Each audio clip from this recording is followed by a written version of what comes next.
We'll move then on to our water market update with Phil Graeme, please. Thanks, Phil. Phil's an associate of the Australian Property Institute and formerly a property valuer for some years, and he started water broking in 2008 and developed a client base including corporates, government and family irrigations across the main 3 states. In the recent decade or so, you've been the General Manager of Rural Cope Water, and which offers brokerage and a range of associated water market solutions. So thank you, Phil. We'll hear from you. Thanks very much. Thanks for inviting me. I think I'm on the graveyard shift, the last speaker probably before afternoon tea, maybe before beers, I'm not sure. But no, we've got one thing after. One more after me. But yeah, I'm going to talk to you a bit about water markets, and it's focused mainly on the surface water market, Southern Connected, where I think most of you are. And I wish I had some more uplifting, positive news to present, but I don't. But at least if you can understand what sort of might be happening and what might happen in the future, hopefully you'll be well prepared from a water sense. So, what are the factors influencing the market at the moment, or the water markets at the moment? The number one is, unfortunately, still the Basin Plan. So this was the Howard and Turnbull thing. I think it was 2008, 2009, and it's still happening, and they're still trying to finish it off now. And it's, if I was to explain the Basin Plan as quickly and as simply as I can, the scientists come up with a number of 2750 gigs to recover for the environment. And then when Tony Burke was Water Minister, right at the end he came up with this extra 450, which was a deal to get South Australia to sign up to it right at the death knell. In 08, 9, 10, 11 they started buying back water, recovering water, and they've got about 2-1 already. The states then said, well, rather than the 2750, what if we come up with infrastructure works that create savings such that you don't need to use as much water on the environment to get the same benefit? So they said, yeah, okay, we'll bring that back by 605 if you can show us that you can do that. So the 2750 came back by 605, but then went up by 450. And there's 2 buckets now that they're currently short. One is the 605, so the infrastructure stuff the states are meant to have done to create environmental benefits with less water. And as far as we can tell, they're about 200 to 300 gigs short, and they've got a deadline of December 2026. So under the legislation they say that they're legally required to get that. So, you know, what's going to happen if they don't when we get to December 2026 is uncertain. I don't know, and I don't think anyone else knows at this point. They'll see themselves. Yes, who knows? Well, I guess the fear is that then that will turn into buybacks. You know, that's probably what we're worried about. The other bucket that they're short is the 450. So Tanya Plibersek changed the legislation last year. It used to be they only have to get the 450 if they can show that there's no negative benefit to communities and all this sort of stuff, which was a test that was never going to work. So she changed the legislation now, and they're into it. They're buying, and it's happening now, and you know, purchases are settling right at the moment. So of the 450, they've got 220 already, and they hope to have another 70 by the end of this calendar year. Then they've got a review in September 26 to look at how they're going. The legislation for the 450 talks about they must use their best endeavours, not legally required. So there is potentially a bit of an out with this one, where if they get to September 26 and they haven't got all of it, but they've used their best endeavours, they might be able to get out of the rest of it, sort of thing. So yeah, that's the biggest impact. They've done an open tender for 70 gigs. They're currently buying water off the big water funds at the moment. They just announced that they're up to about 70 gigs of purchases from them. There is another EOI they did last year that they haven't responded to yet, which is the Irrigation Corps. So CIT and RIT and Western Murray and MIL and all those. So they've done nothing on that one yet. But yeah, they're into it and they're buying water back. The premiums they're paying, to give you an example, you didn't hear it from me, but New South High Security here over here has been up to 11.2. Vic Murray High Reliability has been 8.7, up to 8.7. SA, they haven't bought hardly any SA at all at this point, but I think that's been 8.8, 8.9, something like that. And the general securities in New South have been 3.5-ish, so pretty healthy premiums over what is available in the market now. The other thing that's going at the moment influencing the water market is the Aboriginal entitlement program. So that's $100 million which they're currently buying water for now for the Aboriginal groups that are throughout the basin, southern basin and importantly northern basin. So it's spread up right up to over the MDBA. And of that 100 million, I'd say they're 2/3 the way through now. Importantly, with this one, as opposed to the environmental one previously, this water is meant to stay in the consumptive pool. So they're meant to be able to set up leases or sell the allocation into the markets to generate income for the various Aboriginal groups. So it's different to the environmental one, which is taken out of the pool. So that's happening at the moment. Commodity prices, you guys know more about it than me, but it seems like almond prices have improved. I feel like there's probably a couple of years of balance sheet repair to happen there before we start to see a lot of almond growers out in the market deploying money into water, but that's certainly a positive.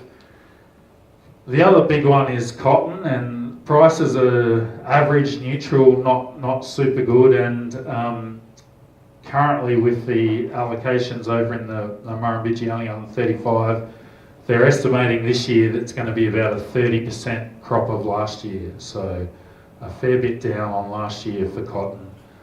Wine grapes obviously are the ones that are struggling, and we might see some rationalisation, which we'll talk about in a minute. The other thing affecting the markets at the moment is the basin's drying out, so I've actually lost faith in BOM, not that I had much to start with now, so I'm not putting a lot of faith in their 3-month forecast, but we had millennium drought here, and if I was you guys, I would be alive to this graph as much as you can. Millennium drought, then we had floods, then as you can see it's a gradual step down, where each year we're not replacing the water we use. And we got down to 2016, it was pretty tight, but then it started raining in spring and didn't stop, and we had a little flood. Then each year we stepped down, we're not replacing the water we use, and we got to 2019, and it was $1,000 a meg, and things are starting to look pretty tough and pretty grim. And then in January it started to rain and we had our biggest flood ever.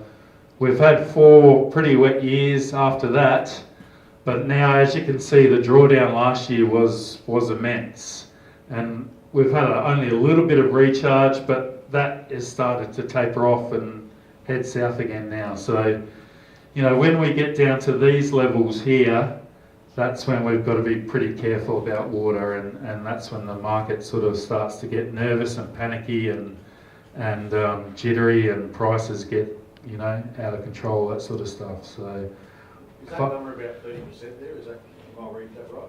yeah, That's about 30%? yeah. Now, just a few words on the market. So, temp market.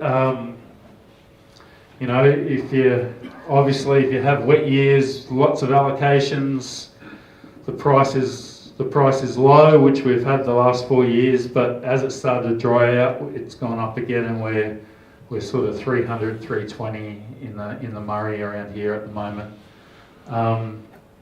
It's finally balanced. If the allocations aren't too bad, we're 90% in Victoria, 97% in New South. New South General's 18%. So, and we got our carryover back in Victoria the other day. So availability shouldn't be too bad this year. Prices shouldn't run away enormously. It's just that if we get nervous about the following year, you know, then a lot of the large corporates will sort of come in and take a position to cover themselves for next year, which could sort of short the market. So it's balanced. Is it going to go up or down? I honestly don't know. It's if it stays dry, there's every chance it'll creep up.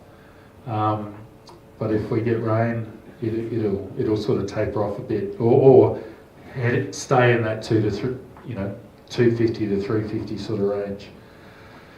Permanent markets, since the Commonwealth has come in, we're seeing a bit of arbitrage, so people selling into the Commonwealth, getting their money and then buying it back in the normal everyday market. So that's sort of lifted prices and supply. You know, a lot of the supply that would normally come onto the private market has been offered to the Commonwealth. So supply is tighter and there's a bit more demand, so we're seeing prices kick up a bit. You know, getting back to where they were in that 2019-20 sort of level. Just a few words on entitlement. Oh, sorry, that's high. That's high security, high reliability entitlements. You'll note here, this is Goulburn and above choke. So since all of the new plantings below the choke, where it's created a bit of a two-tiered market where all of the demand for permanent water and temporary water, a lot of it is below choke, but above choke, it's tapered off a bit, you know, where it's driven mainly by annual crops and dairy. It doesn't have that sort of high value crops there, so it's excuse me, tapered off a bit. Low reliability. Since I started in the game, I thought, why would you buy that? You never get an allocation. What's the point of having it? You pay all these costs, and it's probably the one that's appreciated the most, and mainly or primarily due to carryover. Now, carryover's become such an important tool and an important risk management product that it's become, low reliability has become, you know, very much in demand just as a tool to carry over. So I was 100% wrong on that one. Just the leases, so setting up a long-term lease, 3 to 5 years, the lessee gets the allocation generated from the entitlement, pays a fixed annual rental or a quarterly rental. Back in 19, for SA and New South and Vic High Reliability, it was around the 320 to 350 mark. Then it tapered off. We got down to 270. You know, and some people are locked in for 5 years at 270. They're getting longer too, by the way. They started off at 3 years, but now they're 5, and you can probably get longer. but it's just starting to creep up. And I think a factor there is a lot of the lessors were the retired farmers, sold their farm, kept their water. They're happy to lease it out for 3 to 5 years, get a fixed known rental, but they're put their water into the Commonwealth. So a lot of them are selling their entitlements to the Commonwealth now, so the lessors might thin out a bit there. Just finally, just to finish off, a bit of a look to the future, and this is where things become a bit morbid and a bit not positive and uplifting. We know into the future there's probably going to be less supply, or there will be less supply, because the Commonwealth are taking water out of the consumptive market now for the environment. And they've changed some of these IVT rules. Down here, we used to get a lot of water from the Goulburn each year, but a couple of years ago they changed the rules to make it harder and less water coming in from the Goulburn. So, and you know, potentially climate change, lower rainfall, lower allocation. So I think it's fair to say in the future there'll be less supply in the market below choke particularly. Then we look at demand and we look at the increase in permanent plantings, and the best data we've got is Sunrise. They did an update in 2024. So this is permanent plantings that draw their water from the Murray below choke. And as you can see, it's gone up 40,000 hectares in 20 odd years. And as those trees get older, they obviously mature and demand more water. So if you just map that out in terms of a really simple megs per hectare, you come up with roughly into the future we're going to need about 1,600,000 megs per annum to cover permanent plantings in the Murray below choke. Then if you just do a year 10 maths exercise, and probably the only thing I can promise you about these numbers is that they're wrong, but they're in the ballpark. They're probably, it's more about the vibe, I guess. But if you look at a wet average dry, you map out the allocations from the entitlements in the Murray below the choke, you get those numbers. You look at what carryover has been historically and come up with an indicative carryover number. You look at the max amount that can come out from those other valleys into the Murray below choke, the Goulburn and the Bidgie and above choke. You get those numbers.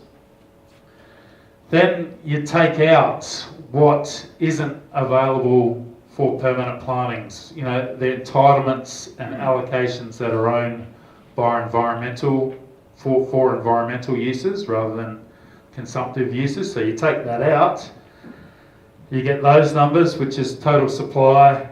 Then you add in that fixed demand that we just spoke about, and it sort of shows that in a dry year, like not a millennium drought year, but perhaps about 2019, a little bit worse than 2019, we're a long way short of water or of availability to cover permanent plantings.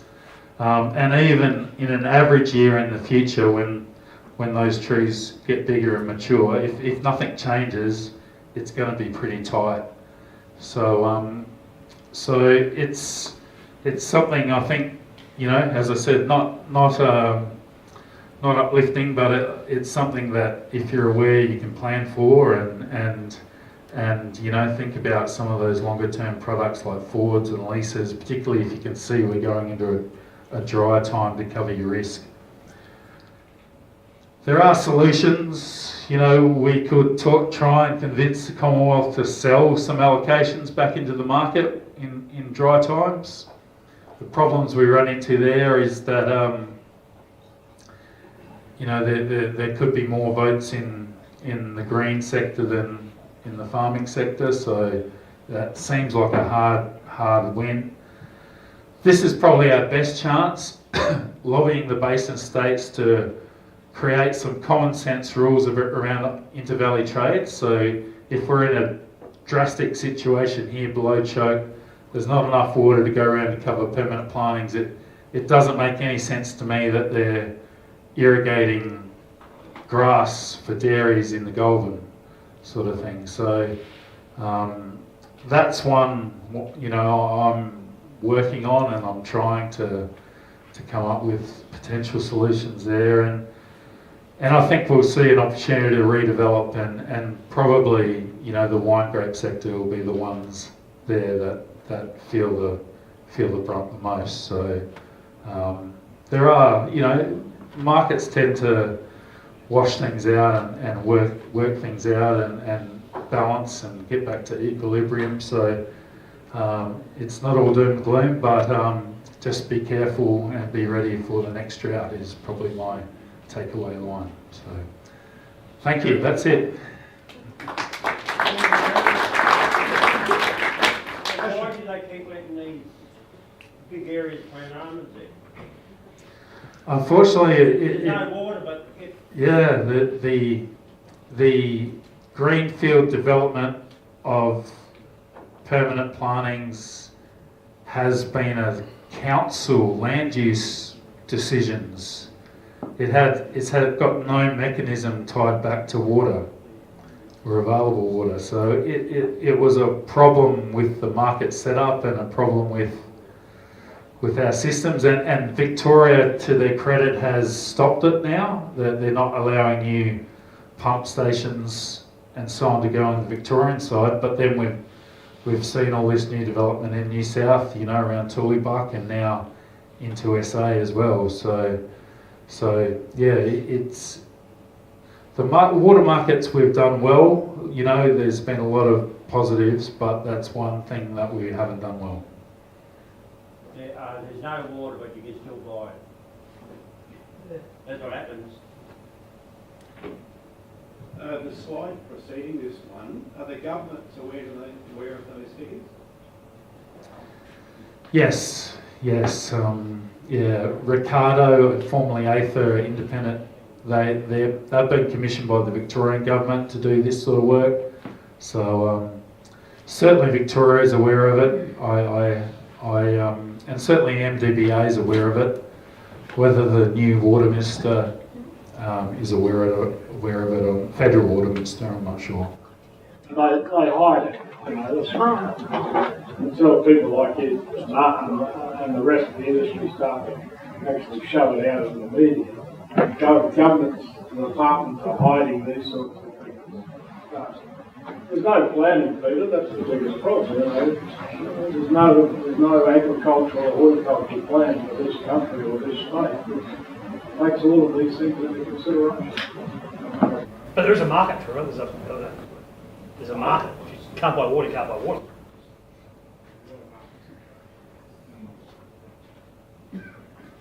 Any more questions? Yeah. Do you know what's going on with the expressions of interest in the trust that you mentioned there? No, about 4 weeks ago they put out the Commonwealth put out an update saying they're engaging with the states on it. So they're going around and seeing the different trusts and saying, if we move forward with this, what impact is it going to have on your network? And that's as far as that's the latest bit of info we've got. So. And there they might be doing like a restructuring of the industry, of the agriculture industry via water, or nothing like that. I think you're giving them a bit too much credit to suggest there's a bit of a plan behind it. I heard from one trust that they came and consulted, and it was very brief and very quick and not much consulting. So I don't think there's a lot of science or planning behind it. Any more? I mean, I think you can talk on water for days, not just hours. Any more questions? Mindful. Lots of opportunity for conversation over afternoon tea and after the meeting if you're willing to hang around. Thank you, Phil, for a really informative talk.